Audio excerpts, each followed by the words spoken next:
I just have to turn on my mic real quick. I'm about to beat the third map, Jotunheim, on the hardest difficulty, Nightmare 10, and Jotunnslayer Hordes of Hel. Look at that! Look at that! Boom! Let's go! Oh, yes!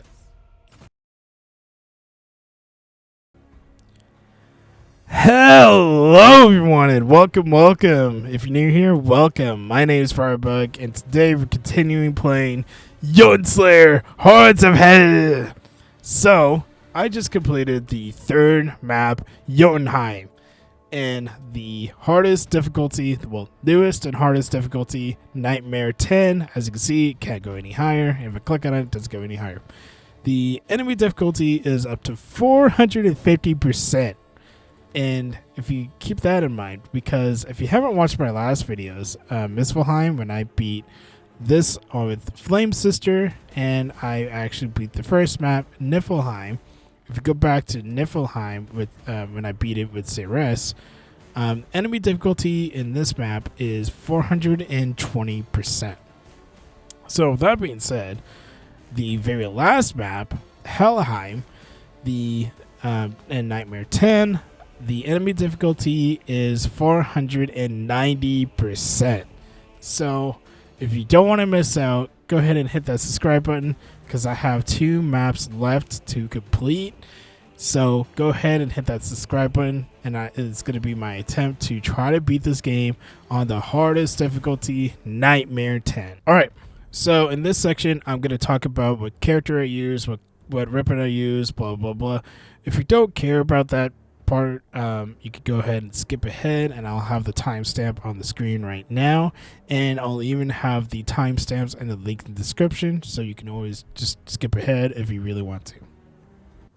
Alright, that being said, let's talk about the character, the weapon, and the skin I use. So the character I chose this time is Revenant, and you probably were like, wow, your Revenant looks really cool. How'd you get that skin? Because my Revenant looks like this. So if you want to get this skin, and if you want to get to any of these characters' secondary skins as you see on the screen right now, I actually have a full playlist to unlock all of the characters' secondary skins. So go ahead and check that out in the link in the description. And this is really cool because you can unlock all of these without opening up your wallet or pay any more extra money. You can unlock all this in the game. So go ahead and check the playlist if you're interested. Alright, that all being said, let's actually get into the juicy part. So the weapons. The mighty bow is the one I like the most. The critical hit damage is 15%. And why I like this bow a lot is because of the ultimate. So the wall breaker. Basically a single piercing shot powerful enough to knock back everything in its way. Besides bosses. They should add besides bosses. But the ultimate, very strong. Comes up every 9 seconds. Damage is 40. And the knockback is strong. Knockback in this game is usually weak to medium. Knockback on strong. Basically, you can push anything out of the way besides bosses. Next up is, let's talk about Revenant's class traits. So the one you really want to focus on is the hunting wolves, which I'll explain more. But basically, Revenant spawns a bunch of wolves, and they do damage, and the cooldown's every 2.5 seconds. So the more wolves, the better. Which I'll explain more why you want to look for this. But the other two are basically, this one is basically pass through chance. So every time you shoot an arrow, you have a chance to pass through the enemy and shoot the guy that's behind the other dude. So this is what that does. Ghost Walk, basically every time you dash you get damage reduction, but there's a passive that you can actually get the damage reduction up to 100%. So there you go. But let's go and talk about Revenant real quick. So the subclass of choice is the Beastmaster. Cooldown's 30 and the damage is 50%. And the reason why you want to look for more wolves is because of this right here, the passive skills, right? If you go to the skill shop real quick, he also has this one right here. So when I say passives, don't get confused with these passives, right? So these passives right here are permanent. So if you're a new player, always look for the right side and grab these permanent passives. So the permanent passives basically is every time you pick up Revenant, you will always have these passives. Yes, you could sell them, but once you buy them, and every time you pick up Revenant, you don't have to worry about upgrading these like in the game. These ones right here, these passives, these ones every time you upgrade in the game, you have to buy these. So there you go. These are different passives. But anyways, let's go back to this page. So the passives that you have to buy when you upgrade in the game. So the ones you want to look for, especially with this subclass right here, is my personal favorite because he has a lot of passives. So this one, Wolf Pack, increases the number of wolves. So wolves is up to 5. And keep in mind, it doesn't say max or overall. You can have infinite wolves. So the more wolves that you could spawn in the map, the better. So, and they're stackable. So the more wolves, the better. Next up is the hunting. Hunting wolves offer minor healing or vampirism, right? What this does is every time the wolf kills someone, it has a chance to heal you by 10 HP, and the chance is 25%. Next up is this one. Wolves have a chance to slow enemies up to 75%. This one grants the wolves to instantly kill a non-elite enemies. Slay chance is 10%. This one grants every time you dash, the ghost walk, every time you dash, right? You could have a chance to spawn another wolf of 35%. This one, every time you dash, the damage reduction is actually up to 100. This one also right here, every time you dash, you have a chance to freeze enemies. Pretty strong in my opinion. Next up is this one, and this grants you more of the chance to pass through. So pass through arrows could go up to 30%. Very strong. Next up is this one.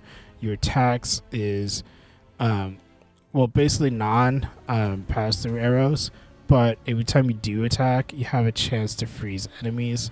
Very strong, and this works really well with Scotty right here, and because she also has a chance to freeze enemies on each attack. So this one is a 12%, and I think the last one was 15 if I remember correctly. Yeah, 15. So 15 plus the 12 is 27 if I'm doing the math right. And next is this one. This one increases your critical hit chance. So your bow does critical hit damage overall. The higher crit chance, the better. And then of course you have these passes over here. And this one is increased attack damage to overall 30%. And this one, every time you do that dash or the ghost walk, you have a chance to have more arrows that will pass through. So the arrows is 3, goes up to 7. And the chance is 100%. Alright, now let's quickly go back to Scotty. So the gods of choice that I chose is, again, Scotty. If you haven't seen my videos, I always use Scotty. She is very strong, very, like, one of the best goddess in the game. So let's quickly kind of go over the passive skills that you want to look for. Alright, so the ones you want to look for in the passives with Scotty is this one. So Frostbite. Enemies afflicted with a freeze have a chance to heal the hero when killed. So every time you kill someone that's frozen, you have a chance to heal them. Heal you, basically. Chances is 35 to 70%. Next up is damage reduction. Damage reduction is crazy good. So this goes up to 8 to 24%. Next up is Ice Block. This grants you invulnerability, aka invincibility, and the duration is 4 to 7 seconds. And then the other guided choice that I actually chose is Freya, which I'll explain a little bit more, but the passive skills you want to look for with Freya is the double cast. So double cast, very strong in my opinion. You can cast any of your abilities twice, and you can cast any of the god abilities twice. So at the beginning, 7%, not that crazy, but you can upgrade this up to 21%, which is crazy good in my opinion. And then of course you want to look for increased damage inflicted by class skills. So damage is 30 to 60%. So your class skills is going to be this stuff right here, which I'm going to talk about with the skill shop. The two class abilities that I like the most with Revenant is the skull shot. This one does a crazy amount of damage, 32, and it does a secondary damage. So what this does is the skull basically shoots out and it hits the first enemy, and the secondary damage actually hits the people behind him. So that's why the damage is crazy. If you're fully maxed out, you have the stun chance of 100, and the cooldown is 2.5 seconds. Very strong. Also, this goes around in a circle all 360 degrees. And then next up is this one. Damage is 24 and has a good chance to curse enemies. So if you don't know what curse does, curse makes them more vulnerable for damage and has a higher chance for them to be stunned, root, froze, all that, right? So the higher of the curse chance, the better. And why does that work really well with this one? Because if they are cursed, they have a higher chance to be stunned again.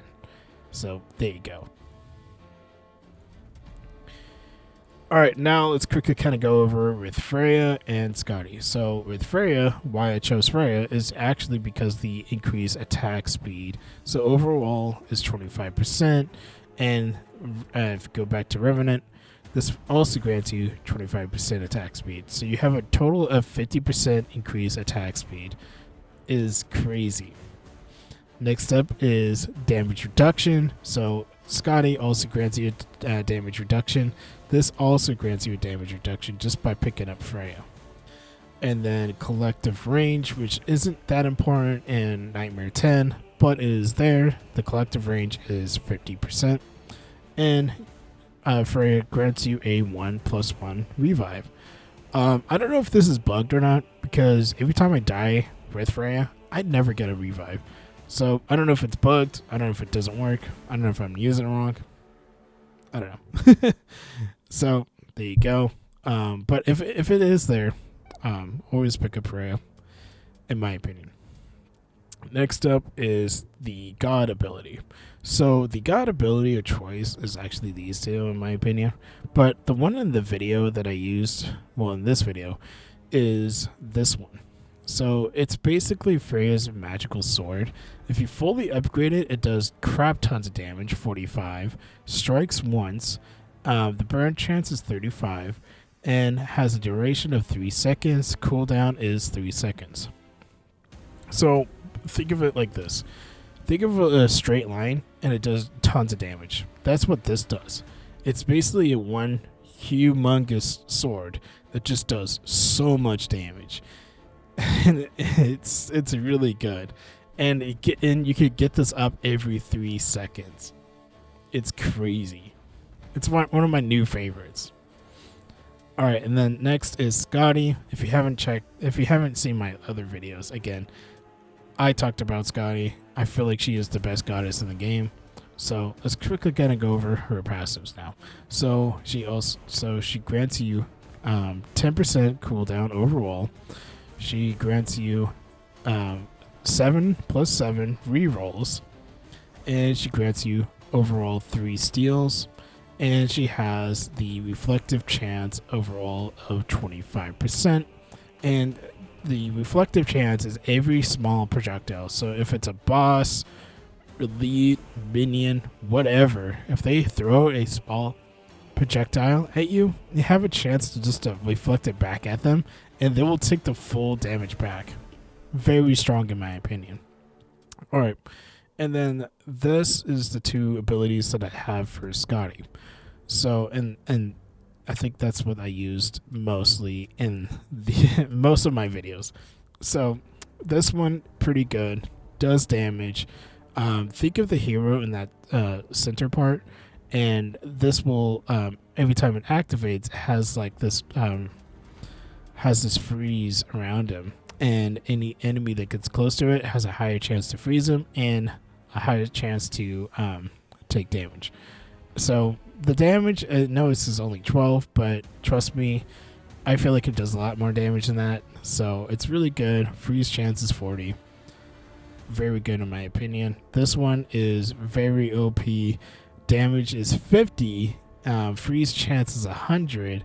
And it does additional secondary damage of 20. And you can get this up at 2.5 seconds. So again, freeze and freeze. The more freeze, the better, because you can proc the other skills with not Freya, with Scotty, so you could get more frostbite, and you could just basically heal a bunch more.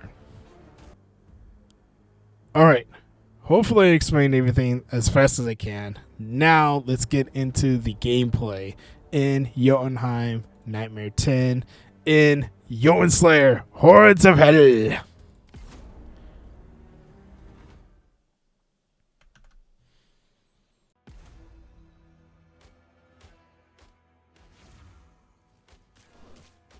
Alright, I'm going to talk a little bit, but do not worry, I will basically go away. I just have a couple more things to say. So I forgot to talk about Brocken's injury. You want to look for is HP regeneration, more health, and maybe the lifesteal. Just because with Revenant, right, he's consistently just shooting his arrows. So it makes more sense to use that on him. And another thing, you can use Odin, or you can pick up one of Odin's passives. And I don't know if I did it in this one, but in my couple other runs, he has one of the passives that you can pick up with Odin that basically just does more damage to elites. It's really useful. I wish I picked it up, but I don't know why I didn't. But that one does more damage to elites, and it's kind of like a must in the higher difficulties or the different maps. So I'm trying out not to use Odin. That was like the objective, not to use Odin, not to rely on the local Ragnarok. So I was like, okay, but Freya works actually really well with Revenant because of the additional attack speed. So it worked out pretty well. And she grants you more cooldown. Not cooldown, the double cast. Odin also has a double cast, but every time you do double cast, you have a chance to heal. So, but his double cast is only 5%. Freya goes up to, I think, 23%, if I remember, 27. I can't remember exactly on top of my head. But if you can stack that, so you can have a lot of double casting, and with Odin's passive, you can heal. So that's something I wish I knew a little bit sooner. But yeah, this map isn't too hard. It's just those fucking elites, those fucking giants. Oh my god. Fuck those guys, dude. They're so tanky. I can't kill them. But yeah, I got pretty lucky, and what you want to really focus on the very beginning is just damage overall, more wolves. Basically focus on picking up all the god abilities and the your class abilities, because if you just straight up pick up passives in the beginning, you're gonna die pretty fast. So, but yeah, health regen is a must. Anything that has healing is a must, like lifesteal, all that. Watch out for those like annoying enemies that kind of just fly by, right? Like you can hear them, and they're pretty easy to avoid. But if you are not careful enough, or even sometimes Scotty, when you freeze one of them, and you try dashing, they can actually still hit you, which I think it's super stupid, but whatever. Or basically, if there's an enemy that is frozen and you run into him or try to dash out of the way, it will still proc as you getting hit. It's really really annoying, but yeah. But you want to focus in the very beginning as much damage as you can, and just kind of like play it safe. For those chests that you do get to like see, or when they do spawn, always try to pick up like the extra experience, and of course the free like upgrades. It will say like a upgrade, a class upgrade, or a god upgrade. Those are the ones that you really want to look out for. But the ones that I noticed, and like in my personal take, if you are going to upgrade like double XP or anything, it's not really worth it, because you're losing an upgrade just to try to upgrade. I don't know how that makes sense. You're losing the upgrade that you could have had if you didn't have double XP. There you go. But for chest and anything like that, pick it up, because it makes a huge difference to level up as fast as you can. And that it really works very well. Like the faster chance that you can level up quickly, the better, right? So I'm making great time here. But those are just some things to think about. Again, with Brock and Sindri, you just want to really focus on, like, again, more health, all that. If it says more character damage or that, it doesn't make a huge difference. It takes forever to really proc off. The reason why you want to get the health regen is because it has a chance to give you a revive if it's fully upgraded. So that's why it's really good. The other upgrades, they're not really that useful. And it's not like your top priority, but it is there if you want more sustainability. And especially with Revenant, he doesn't have a lot of health, as you can see, 550. It's nothing. So Scotty with the damage reduction, Freya with the damage reduction is a must. And especially with Scotty, she grants you invulnerability, or aka invincibility, which really helps a lot. So just little tips in that. But yeah, it's getting a lot harder, and that's why it's taking forever for me to upload a little bit more. But do not worry, I will upload every time I do succeed and I do finally beat this game on Nightmare 10. And I still haven't seen anyone else on YouTube really kind of talk about this this time of the recording, right? You might see this a little bit late. I usually upload on Monday, but this could be coming out on Tuesday or even Wednesday, so my bad. But hopefully I can upload it fast enough so I can get it on a Monday, but if not, no worries. But the time of the recording, I still haven't seen anyone basically talk about Nightmare 10 or beat Nightmare 10. So I don't want to claim that I'm the first, right? Like, I don't want to do like, oh yeah, I'm the first one. Like, I don't know. Someone on Xbox, PlayStation, or a different platform, they could have beat this game, right? But there's no leaderboards. So, but I just noticed that I'm basically the first one to really talk about it on YouTube, because I've seen some people go to Nightmare like 5 or 2 or whatever, but nothing of Nightmare 10. So, and hopefully this guide works. And I've been trying to push myself to use different characters, not rely on CRS, Flame Sister, Revenant. Next up, I probably have the choice of playing the Dwarf or Warden. I like to call him the dwarf because he is a dwarf, but still. um, anyways, oh, and I also have the chance to play. Oh, what was his name? Kinslayer and Berserker. So yeah, unfortunately I died here, but I think I won. I beat the game, so of course I just kept going. But another thing, Odin also has a revive, so some things that you do want to put points in. Maybe put some points in Odin. Don't put points into like his actual abilities. In my opinion, his passives are like the key feature. Anyways, hope this really helps you guys. Hopefully, you can also try to beat this on the hardest, well, the newest and hardest difficulty. The new character comes out next, I think, month, so around December. So I'm quite excited for that. And hopefully I can beat this before December hits. Because, yeah, that would be quite a achievement. But anyways, thank you so much for watching. Thank you so much if you were listening to this.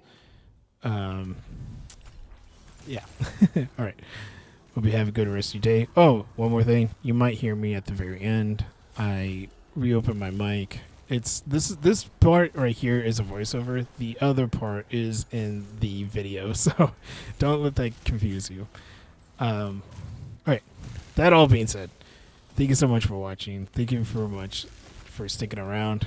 I hope to see you in the next in Jotunnslayer Hordes of Hel.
Nastia över krypa för längst.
I just have to turn on my mic real quick. I'm about to beat the third map, Jotunheim, on the hardest difficulty, Nightmare 10, and Jotunnslayer Hordes of Hel. Look at that! Look at that! Boom! Let's go! Oh!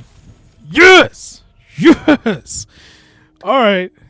There it is. I just beat Jotunheim on the hardest, well, the newest and hardest difficulty, Nightmare 10. Only 2 more to go. 2 maps to go. Oh my god, I am so excited. I can't believe that. I think the boss was easier than the actual map. Holy fuck. Anyways, hopefully you enjoyed all the way till the end. And if you stuck around, thank you so much. And thank you so much for watching. Hope you enjoyed. Leave a like, comment, and subscribe so you don't miss out when I try to beat this game on Nightmare 10. Let's fucking go!